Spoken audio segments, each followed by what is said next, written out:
Okay, quick question for you. Did you know that just slightly delaying the transfer of your driver's license after a move could actually hit you with a massive fine? Or worse, force you to completely retake your driving test? Welcome to this explainer, where we are going to completely demystify the somewhat high-stress process of transferring your out-of-state driver's license to South Carolina. Getting this right is absolutely essential. So, let's start with a detail that trips up almost everyone. Do you know the exact legal deadline to transfer your license once you unpack those boxes? Most people get this completely wrong, and honestly, that mistake can cost you serious time and money. You wouldn't believe the amount of bad advice out there. Your friends, or even out-of-state traffic schools might confidently tell you, "Oh, you've got a 90-day grace period." Well, actually, scratch that. It's a total myth. State law strictly mandates a 45-day transfer window for permanent residents. Miss that window, and you are literally driving illegally. So, to make sure you navigate this transition without a single hitch, here's our roadmap. We're going to cover the legal clock, preparing your documents, the step-by-step visit, a few insider tips, special cases, and finally, the real benefits of a timely transfer.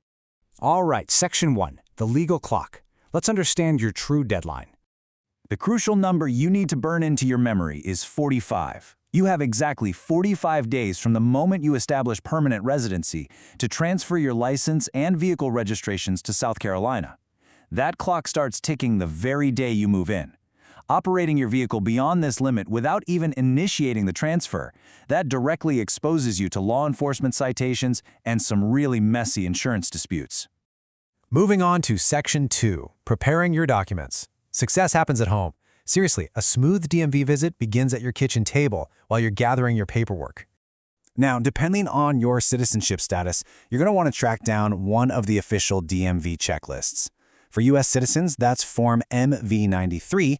If you are a lawfully present non-U.S. citizen, you'll use Form MV-94. These forms are your absolute best friends right now.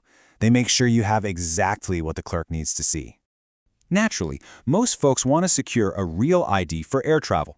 To pull that off, you have to bring original, unphotocopied documents, no exceptions. You're going to need proof of your identity and place of birth, your social security number, auto insurance from a company that's officially licensed to do business in South Carolina, and 2 totally distinct proofs of your physical address. Listen up, because this right here is where people stumble the most. It is absolutely critical that your proofs of address, like a signed lease or a recent water bill, are not more than 9 months old. If they're even a day older than 9 months, they're going to get rejected at the counter and you'll be sent right back home to try again.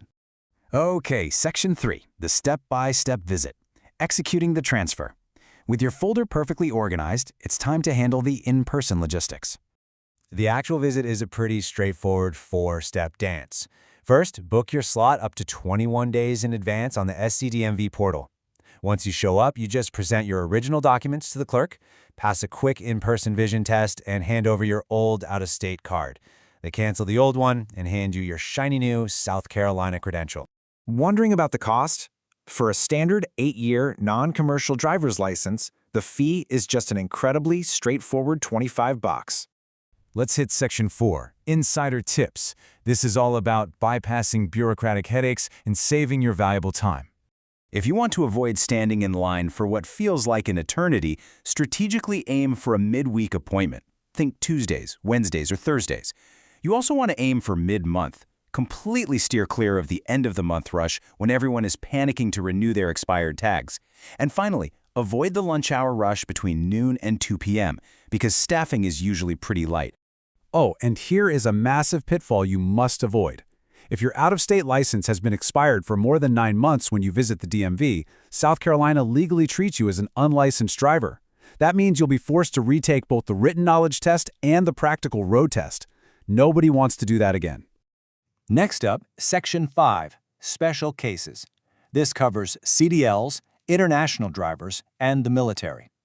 The rules shift slightly depending on your category. For instance, notice how commercial driver's license or CDL holders have a much tighter 30-day window. Plus, they have to present current FMCSA medical certificates and pay an extra fee. And there's a reminder of that harsh penalty for a standard license that's been expired for over 9 months. But on the flip side, if you're just a temporary resident, like an out-of-state college student or an active-duty military member, you can breathe easy. You are fully exempt from this requirement. You can legally just keep using your valid home state license while you're living in South Carolina. Finally, Section 6, Benefits of Timely Transfer. Let's see why compliance actually pays off. Getting this done on time is basically the key that unlocks a seamless vehicle registration process. Not only does it protect you from complex insurance disputes if you happen to get into a fender bender right after moving, but having that SC license makes paying your county vehicle property taxes a whole lot smoother. And of course, you avoid taking another road test. And I've got a crazy bonus fact for you. If you ever move out of South Carolina in the future, remember to physically surrender your South Carolina license plates to the DMV before you cancel your auto insurance. If you cut your insurance while you still hold the plates, the system automatically flags you for a massive $400 penalty. Seriously, keep that in your back pocket. Just a quick disclaimer to wrap things up. Bureaucratic rules are always evolving, so please always verify the absolute latest requirements, fees, and acceptable documents directly on the official SCDMV website before you make the trip to a branch. So there you have it. I really hope this explainer gave you the clarity and the confidence to tackle your relocation paperwork head-on. Bureaucracy doesn't have to be a nightmare if you just have the right roadmap. So, are you going to easily beat that 45-day clock, or might you end up back in the testing chair? Drop your strategy in the comments, and hey, tell us what confusing process we should explain next.